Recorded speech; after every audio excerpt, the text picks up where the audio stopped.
उत्तराखंड में आगामी निकाय चुनाव और केदारनाथ सीट पर होने वाले उपचुनाव को लेकर सियासी दलों ने अपनी तैयारी शुरू कर दी है। मुख्य विपक्षी दल कांग्रेस को जिस तरह से 2 सीटों पर हुए उपचुनाव में जीत हासिल हुई थी, उसके बाद अब कांग्रेस को एक ठोस रणनीति की जरूरत है, जिस पर कांग्रेस ने काम करना भी शुरू कर दिया है। ये रिपोर्ट देखिए।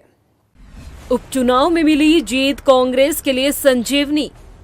केदारनाथ उपचुनाव और निकाय चुनाव की भी है चुनौती। क्या होगी मुख्य विपक्षी दल कांग्रेस की रणनीति?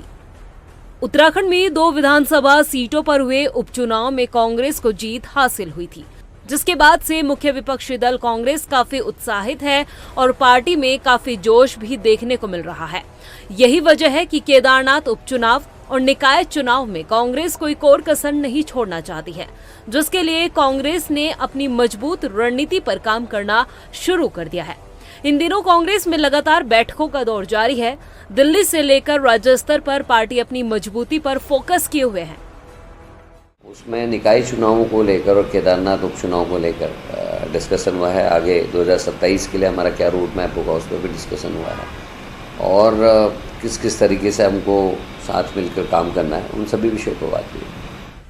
वहीं प्रदेश उपाध्यक्ष मथुरा दत्त जोशी का कहना है कि कांग्रेस विधायकों के साथ भी बैठक होनी है, सभी को अलग अलग जिम्मेदारी दी जाएगी।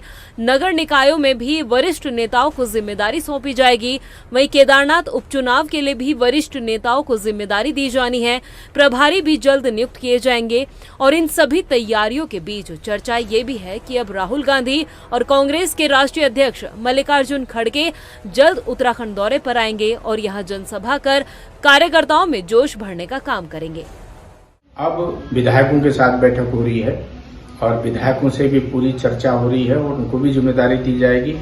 वरिष्ठ नेताओं को नगर निकाय के चुनाव में अलग से जिम्मेदारी दी जा रही है, पर्यवेक्षक के रूप में, प्रभारी के रूप में उनको जिम्मेदारी दी जा रही है।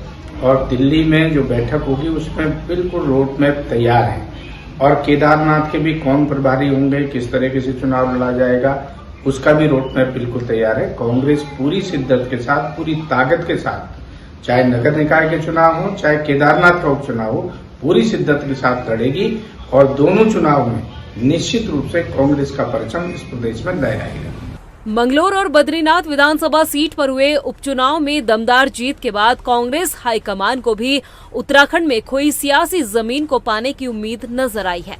यही वजह है कि अब कांग्रेस आला कमान से लेकर राज्य में भी पार्टी नेता इन दिनों काफी एक्टिव मोड में नजर आ रहे हैं। इस जीत के बाद पार्टी में एकजुटता दिखाई दे रही है।